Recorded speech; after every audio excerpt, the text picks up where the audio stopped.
마가복음 11장 12절로 18절입니다. 이튿날 그들이 베다니에서 나왔을 때에 예수께서 시장하신지라 멀리서 잎사귀 있는 한 무화과 나무를 보시고 혹 그 나무에 무엇이 있을까 하여 가셨더니 가서 보신즉 잎사귀 외에 아무것도 없더라. 이는 무화과의 때가 아님이라. 예수께서 아무에게 말씀하여 이르시되 이제부터 영원토록 사람이 내게서 열매를 따먹지 못하리라 하시니 제자들이 이를 듣더라. 그들이 예루살렘에 들어가니라.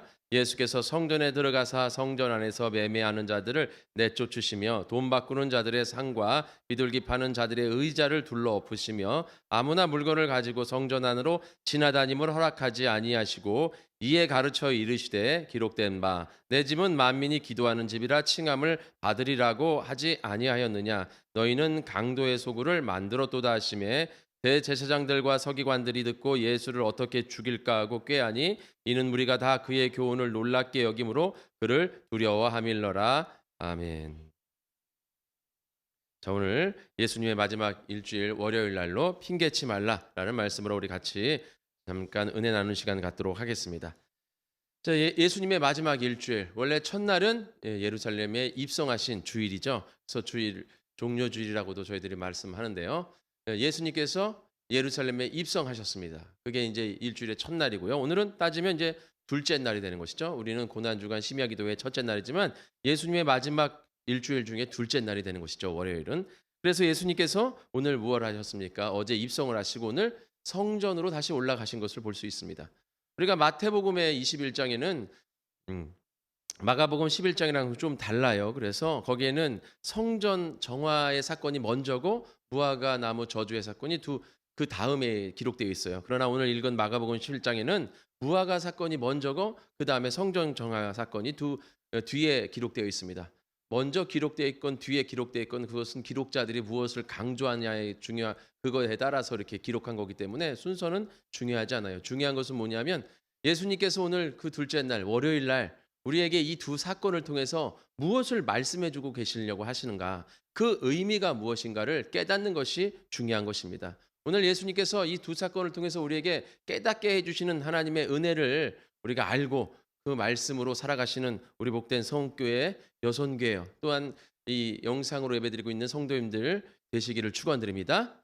오늘 먼저 이 사건 중에서 성전 정화 사건을 보도록 할게요. 우리 여러분 다 아시는 것처럼 에레모스에도 이렇게 나와 있는데요. 이 성전에서는 뭘 하는 것입니까? 성전은 이제 제사를 드리는 것이죠. 그래서 제사를 드리는 곳이고 제사를 드리기 위해서는 뭐가 필요해요? 제물이 필요한 것입니다. 이 제물은 어떤 제물입니까? 흠없고 거룩한 것이에요. 흠없고 거룩한 제물을 통해서 성전에 나가서 제사를 드려야 됩니다. 그런데 그 흠없고 거룩한 제물로 성전에서 제사 드린다는 것이 말처럼 쉽지가 않아요. 언젠가도 말씀드린 것처럼 흠없고 거룩한 제물을 갖고 오기 위해서는 참 굉장히 힘든 일입니다. 이건 쉬운 얘기가 아니에요. 그래서 성전에 가까이 사는 사람들은 그냥 갖고 올 수 있지만 성전 멀리 살고 있는 사람들은 당시에 어땠습니까? 지금처럼 교통이 발달되는 것도 아니고 걸어와야 돼요. 마차를 끌고 와야 됩니다. 또 성전에서 먼 사람들은 그나마 다행이에요. 이스라엘 안에 살고 있으니까. 그런데 이스라엘에만 살고 있는 것이 아니라 외국에 나가 살고 있는 사람들도 이날에는 와서 1년에 한 번 와서 성전에서 제사를 드려야 되거든요. 그럼 외국에서 오는 사람들은 어떻게 제물을 가지고 옵니까? 흠없는 제물을 자기가 집에서 준비해 와야 되는데 그 제물을 뭐 마차에 싣고 낙타에 싣고 또는 배에다 싣고 오는데 배 오다가 뭐 물이 파도를 만나서 배가 출렁출렁 움직이면 그 재물들이 왔다 갔다 하면서 부딪혀 가지고 상처 나잖아요. 부딪혀서 상처 나면 흠이 있어지는 거예요. 그러면 그거는 흠 없는 재물을 하나님 앞에 드려야 되는데 그 재물을 쓸 수가 없어요. 그럼 어떻게 됩니까? 다시 집에 가서 흠 없는 재물을 준비해서 다시 와야 돼요. 이렇게 흠 없는 재물을 주님 앞에 갖고 와서 제사 드린다는 것은 말처럼 쉬운 얘기가 아니에요. 굉장히 번거로운 얘기입니다. 아주 어려운 문제예요. 그러니까 아까 말씀 것처럼 이스라엘, 특별히 예루살렘 가까이 사는 사람들 큰 문제가 안 되는데 예루살렘 성전 멀리 사는 사람들은 문제가 되고 외국에 나가 있는 사람들은 정말 이것은 불가능에 가까운 얘기예요. 흠없는 재물을 가져온다는 것은 쉽지 않은 얘기죠. 특별히 이방인인데 유대인으로 귀한 사람들, 이런 사람들은 외국에서 살잖아요. 그 사람들은 어떻게 그거 갖고 옵니까? 집에서 무슨 양을 치는 것, 소를 치는 것도 아니고. 근데 집에서 어떻게 그것을 양을 기르고 준비하면서 흠없는 재물을 준비해서 와요. 그러니까 결국 제사를 드리기 위해서 뭐가 필요해요? 결국 와서 제물을 사는 수밖에 없다는 거죠. 이제 시장에 와서 제물을 사야 되는데, 그러니까는 이제 많은 유대인들이 생각해낸 것이 뭡니까? 그때 당시에 제사장들과 이런 사람들이 생각해낸 게, 어차피 제사를 드리러 와야 되잖아요. 제사를 드리러 와야 되는데 흠없는 제물을 갖고 오기는 불가능하고, 그러니까 어떻게 되냐? 시장에서 살 수 있도록 하자. 원래는 집에서 준비해서 와야 되는데 지금 그렇게 불가능하지 않냐? 시장에서 사게 하자. 그래서 이제 시장에서 샀어요. 시장에서 샀는데 시장에서 사가지고 갖고 오는 동안에도 또 무슨 문제가 생깁니까? 자기가 집에서 키운 동물이면 잘 따르겠지만, 여러분도 잘 알다시피 동물들이 잘 따르는 동물이 있는가 하면 잘 따르지 않는 동물들도 있습니다. 그럼 잘 따르지 않는 동물을 막 데리고 와야 되는데, 또 데려오다 부딪히고, 그 시장 통해서 오다가 여기 부딪히고 저기 부딪혀서 다치고, 뭐 털이 문제가 생기고 깎여 나가고 막 이렇게 되면 또 흠 없는 재물이 되거든요. 그러면 또 다시 가서 시장 가서 또 사와야 돼요. 다시 사야 됩니다. 이렇게 번거로워져요. 또 번거로워지니까 사람들이 생각을 합니다. 뭘 하자고요? 이제는 조금 시장을 성전 가까이에다가 만들고, 성전에서 바로 나오면 시장, 성전문에서 바로 나오면 시장에서 살 수 있도록 하자. 아마 그렇게 했을 거야. 그렇게 했겠죠. 그러다 그것도 또 불편해. 그럼 결국에 어떻게 되는 거예요? 성전 안에다 시장을 만들자. 그래서 성전 뜰에는 이방인들이 들어올 수 있는 성전 뜰이라는 곳이 있었어요. 거기는 사람들이 들어올 수 있는 곳입니다. 그래서 성전 뜰에다 시장을 만들었어요. 그래서 성전 뜰에서 사람들이 그 재물을 살 수 있게 해줬다는 것입니다. 그러니까 이제는 흠없는 재물을 만들어서 오는 게 아니라 돈만 가지고 그냥 맨몸으로 오면 되는 거예요. 맨몸으로 와가지고 돈으로 성전에 들어와서 성전에 있는 이방들에 가서 그 장사치들 중에서 마음에 드는 그 재물을 고르면 되는 겁니다. 또 그 성전에 있는 장사치들은 당시에 제사장들과 결탁을 하고 있었어요. 그래가지고 흠없는 재물을 판별해 주는 걸 누가 판별해 줍니까? 제사장들이 판별해 주는 거 아니에요. 아, 이 재물은 흠 없으니까 하나님 앞에 드릴 수 있습니다. 이걸 제사장들이 판별을 해주는데, 집에서 가져온 재물들은 제사장들이 판별을 해주지 잘 안 했어요. 어떤 꼬투리를 잡아가지고, 아, 이건 흠이 있다고 다시 갖고 오라고, 이런 식으로 했어요. 그러나 장사치들한테 사면 흠이 없다, 이렇게 판별을 빨리 해줬어요. 그러니까 사람들이 집에서 갖고 와가지고 이런저런 꼬투리를 잡혀서 집에 다시 가느니, 그냥 장사치들한테 사면 제사장들도 그냥 흠없다 통과 바로 시켜주니까, 여러분 아시잖아요. 우리나라도 그런 식으로 많이 하잖아요, 일 처리를. 그러니까 어떻게 해요? 사람들이 다 성전에 와서 재물을 사게 되는 거죠. 그러니까 오는 사람도 편하고, 어차피 1년에 한 번 드려야 되는 거, 이런저런 상황 속에서 아까 말씀드린 것처럼 한 달, 두 달 걸리는 집에서 와가지고 재물을 갖고 왔는데, 한 달에 걸쳐서 왔는데 이제 막 성전 들어가려고 그러는데 옮기다가 툭 떨어뜨렸는데 이게 다 돌뿌리에 걸려가지고 상처가 났네. 그럼 어떻게 되는 거예요? 다시 집에 가야 되는데, 또 외국에 있던 사람들은 배 타고 왔는데 재물이 망가져가지고 다시 외국으로 나아가면 이거 뭐 1년이 걸려도 제사를 못 드리는 상황이에요. 그런데 이제 재물, 그냥 성전에 와서 재물 돈만 주고 재물을 사면 누구나 쉽게 제사를 드릴 수 있잖아요. 그렇죠? 그러니까는 어차피 드려질 제사 한 번은 드려야 되는 것. 그러니까 그렇게 합시다 해가지고 지금 모든 것이 그렇게 일사천리로 움직여져 있었던 거예요, 예수님 당시에. 그러니까 지금 제사 드리러 오는 유대인들도 편해. 또 거기서 장사하는 사람들이 이문을 남기니까 좋아. 또 그 이문 남긴 거 제사장들한테 뒷돈 주고 뇌물 주고 하니까 또 제사장들도 돈이 두둑히 또 주머니가 채워지니까 좋아. 누이 좋고 매부 좋고 다 좋네. 지금 그런 상황인 거죠. 그런데 지금 이 상황이 좋아 보이십니까? 이것은 세상에서도 불법을 저지르는 좋지 못한 모습이 지금 하나님의 성전 안에서 이런 일들이 지금 벌어지고 있다는 거예요. 하나님의 거룩한 성전이 어떤 곳입니까? 제사가 어떤 곳이에요? 우리가 제사를 드릴 때 하나님 앞에 속죄제를 드림으로, 속건제를 드림으로 우리가 1년에 진 하나님 앞에 지은 죄들을 씻음 받고, 그 다음에 하나님 앞에 번제를 드림으로 우리가 하나님 앞에 정말 충성하고, 내가 목숨을 들여 하나님 앞에 헌신하겠습니다. 번제는 헌신이잖아요. 속죄제는 우리의 죄에 정결케 하는 것이고, 그리고 그런 다음에 우리가 하나님과 화목제를 드림으로 하나님과의 관계를 올바로 세우는 그런 제사들을, 5대 제사를 드려야 되는 거예요. 그죠? 그래서 번제, 소제, 화목제, 속건제, 속죄제, 이게 5대 제사 아닙니까? 이런 제사들을 하나님 앞에 드림으로, 거룩한 제사를 드림으로 하나님과의 관계를 회복하고 하나님과 아름다운 교제를 통해서 하나님 주시는 은혜 안에 살아가는 것이, 그것이 제사고, 그것을 하는 거룩한 곳이 성전입니다. 그런데 그 성전 안에서 신령하고 영적이고 신앙적인 얘기를 하는 것이 아니라 세속적인 것이 가득 채워졌다는 것입니다.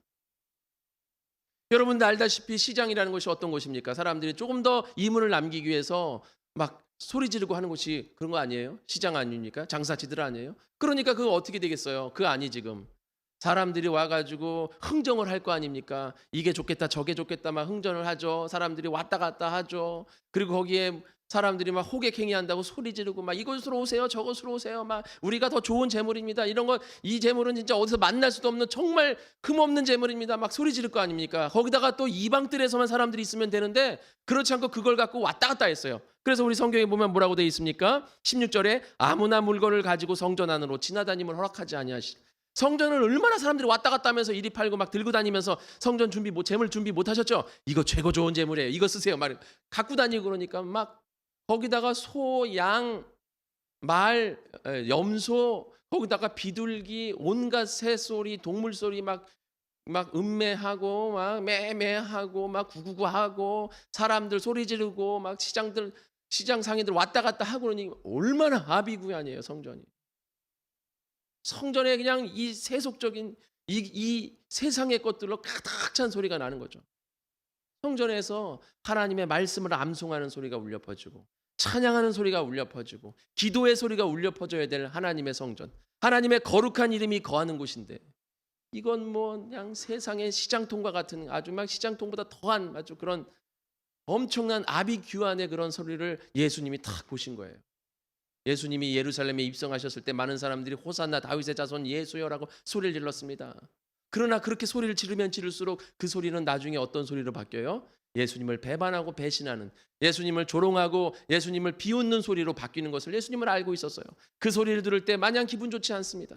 종려나무 가지를 깎아서 하고 자기 옷을 벗어서 예수님 그 가는 길에다 벗어나면서 호산나 다윗의 자손이여 찬송하고 소리 질렀지만 결국 그 사람들이 다 나중에 어떻게 합니까? 예수님 앞에 손가락질하면서 예수님을 십자가에 못 박아라 그렇게 소리 지르잖아요.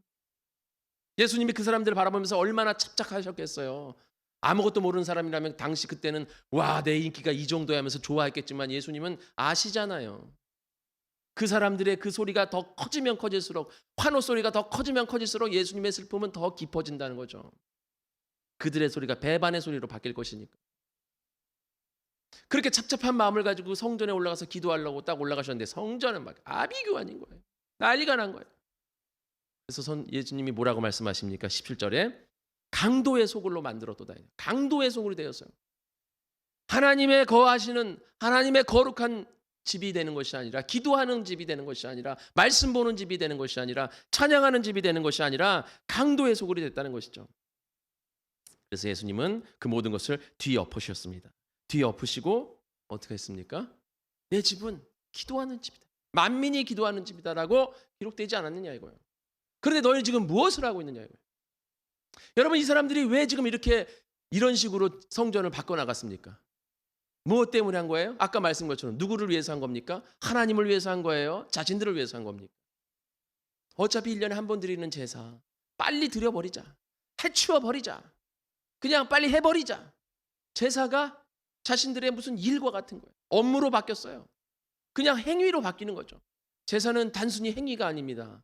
하나님과 나와의 영적인 교제예요. 예배는 단순히 행위가 아닙니다.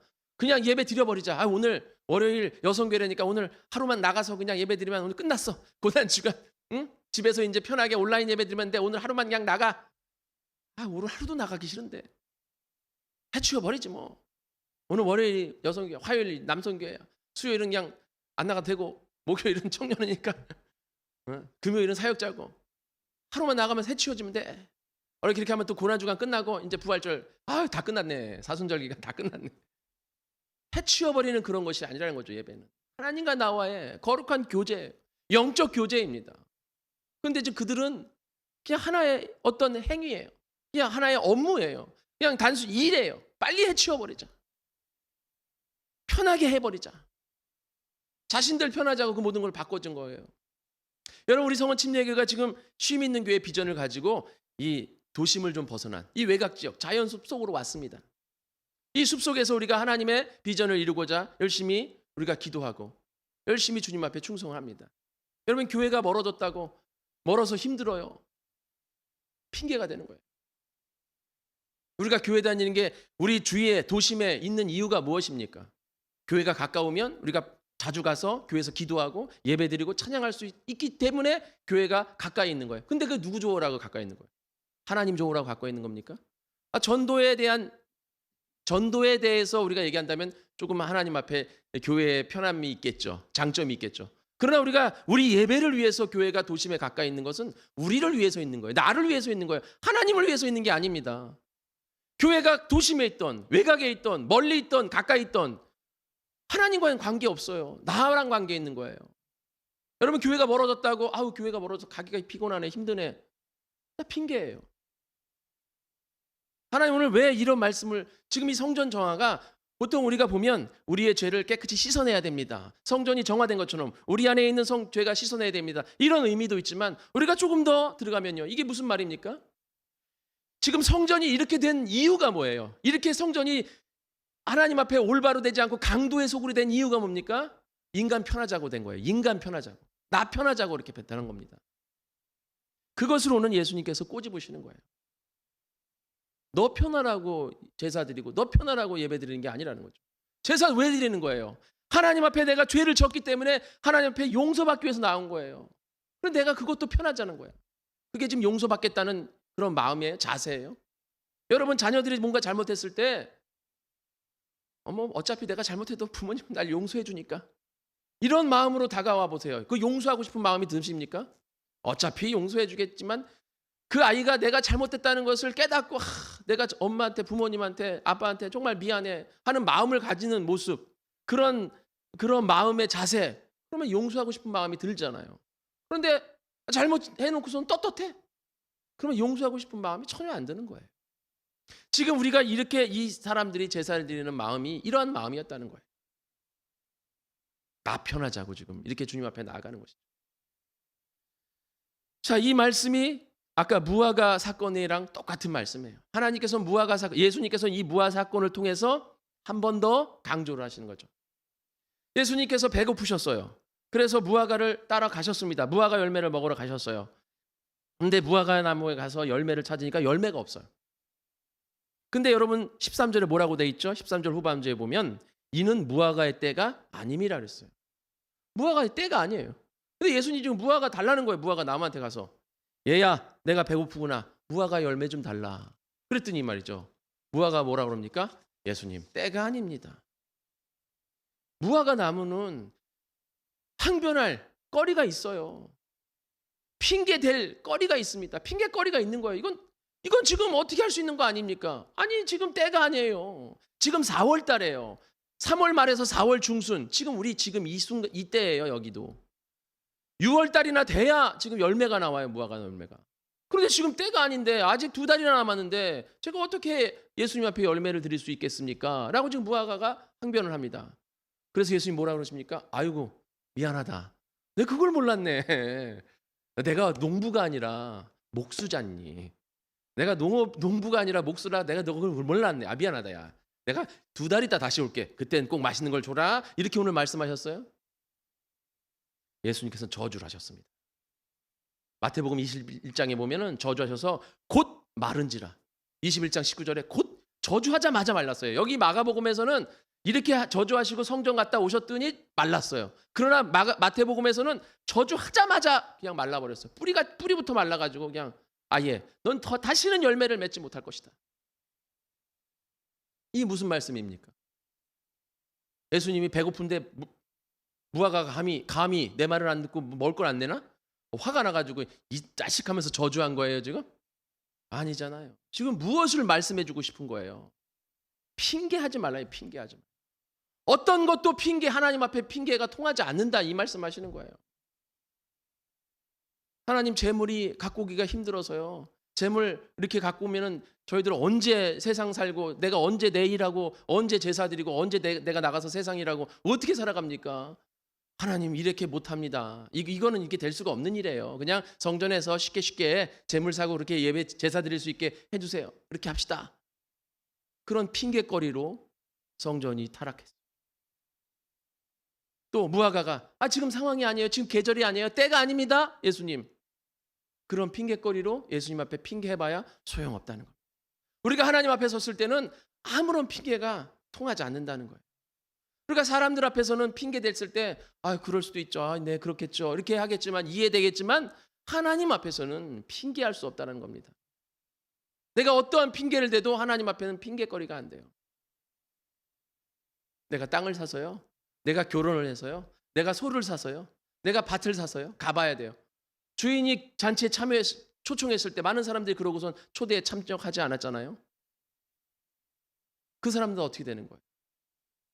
하나님 앞에 이런저런 핑계, 이럴 배밖에 없었고 저렇게 할 수밖에 없었는 이런저런 핑계는 사람은 이해가 되고 사람은 핑계가 되겠지만 하나님 앞에서는 아무 소용이 없다는 것입니다. 여러분, 우리가 주님 앞에 핑계 대지 마시기를 축원드립니다. 바빠서요, 힘들어서요, 어려워서요, 지금 뭐 코로나인데요. 그건 다 소용없어요. 하나님 앞에 가서 너 예배 왜 안 드렸니? 저 코로나라 예배 못 드렸어요. 아유, 코로나였구나. 너 예배 왜 안 드렸니? 저 힘들어서 못 드렸어요. 아이고, 힘들어서 못 드렸구나. 왜 안 드렸어? 좀 바빠서요. 그렇지, 바빠서 못 드렸구나. 다 소용이 없다는 거예요.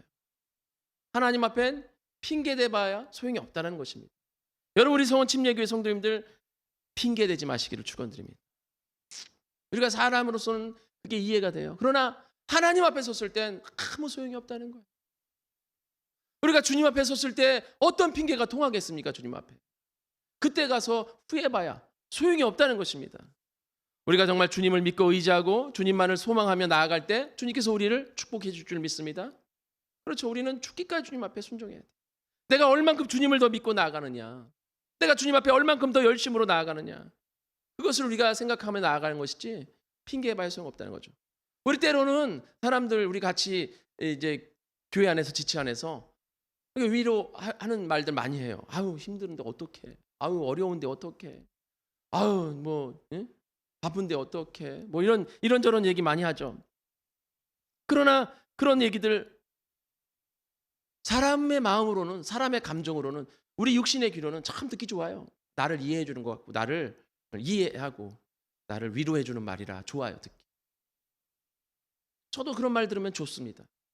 아, 우리 목사님 힘드셔서 어떡해. 뭐 이런 얘기 저도 듣기 좋죠. 그러나 그런 말들이 어떨 때는요, 오히려 신앙에 도움이 안 될 때가 많아요. 믿음에 도움이 안 됩니다. 힘들어서 어떻게, 어려워서 어떻게, 뭐 이런 거, 뭐 바빠서 어떻게, 뭐 이런저런 얘기 하잖아요. 그런데 그런 얘기를 들으면 사람이 나약해져요. 그런 말에 의지하게 됩니다. 그래서 맞아, 나 힘드니까 조금 내가 안 해도 사람들이 좀 이해해 주겠지. 맞아, 나 어려우니까 조금 사람들이 내가 안 해도 좀 이해해 주겠지. 이렇게 나약해지는 마음이 생깁니다. 여러분, 아플 때 우리 목사님이 아파도 믿음으로 아프지 않다고 얘기하라고 막 그러지. 원로 목사님 말씀 예전에 하셨잖아요. 우리가 아프다고 자꾸 아프다 하는 이유가 진짜 아파서 아프다는 얘기도 있지만 나 아프니까 나 좀 신경 써달라는 그런 부분도 굉장히 많이 있거든요. 감정적인 것도. 그래서 인간의 감정은 말이죠, 이런 위로받고 싶고 사람들이 나를 좀 쳐다봐 주기를 원하고 나를 좀 이렇게 좀 생각해 주기를 원하는 그런 마음이 있어요. 근데 그런 마음이 나의 믿음을 나약하게 한다는 거죠. 그래서 베드로가 예수님 돌아가시면 안 돼요, 이렇게 얘기했어요. 예수님 뭐라 합니까? 예수님도 죽기 싫어요. 예수님도 겟세마네 동산에 올라가서 땀방울이 핏방울이대로 기도하셨어요. 내 잔을 나에게서 돌려주시옵소서. 그런 마음이 있으셨어요. 근데 베드로가 아니나 다를까 예수님 그러지 마세요 했을 때 예수님께서 왜 베드로에게 사단아 라고 바로 외치셨을까요? 아마 그 마음이, 그 소리가 예수님의 마음을 강하게 하시기 위해, 내가 여기서 베드로의 소리를 듣고 조금 베드로의 그 마음에 위로를 받고 거기에 의지하게 되면 나약해지는 거예요. 그래서 예수님은 단호하게 베드로를 외치는 거지만 그 외침이 예수님의 그 결심과도 같은 거예요. 우리가 이 세상 살아갈 때 그런 소리, 그런 얘기, 우리가 나약해지면 안 될 줄 믿습니다. 핑계치 않고 주님 앞에 올바로 서시기를 축원드립니다. 우리가 언제나 주님 앞에 바로 섰을 때 하나님 우리를 보듬어 주시고, 진정한 위로는 하나님 앞에 있음을 믿으셔야 될 것입니다. 하나님이 위로하실 때 우리가 위로를 받고, 하나님이 우리를 축복하실 때 진정한 축복이고, 하나님은 우리를 감싸 주실 때 우리가 그 안에서 진정한 쉼을 얻는 것이지, 사람의 말로 우리가 위로받고 사람의 말로 우리가 축복받으려 하지 마시기를 축원합니다. 그래서 언제나 주님 안에서 주님의 믿음으로 올바로 설 수 있는, 주님 앞에 바로 설 수 있는 우리 복된 성원교회 성도님들, 특별히 우리 여성교회 성도님들 되시기를 축원드립니다. 우리가 정말 주님 안에서 올바로 서서 하나님 안에서 조금 매정해 보이고 조금은 정없어 보여도 그래서 인간의 감정을 앞세우지 마시고 믿음으로 서시기를 축원드립니다. 그래서 우리가 정말 그런 말씀 많이 했잖아요. 신앙은 고독한 거다. 우리가 정말 정없어 보이고 매정해 보여도 나약한 모습으로 서지 마시고 주님 안에서 믿음 안에서 성숙된 그리스도인이 되시는 우리 복된 성원교회 성도님들, 우리 여성교회 회원들 될 줄 믿습니다. 그렇습니다. 우리가 항상 주님 안에서 올바로 서서 하나님을 믿고 의지하며 주님을 더욱더 섬기며 주님 앞에 섰을 때 핑계하지 않고 주님 앞에 어떠한 말씀이 나에게 떨어진다 할지라도 아멘으로 받고 주님 앞에 설 수 있는 우리 복된 성원교회 성도들 되시기를 다시 한번 축원드립니다.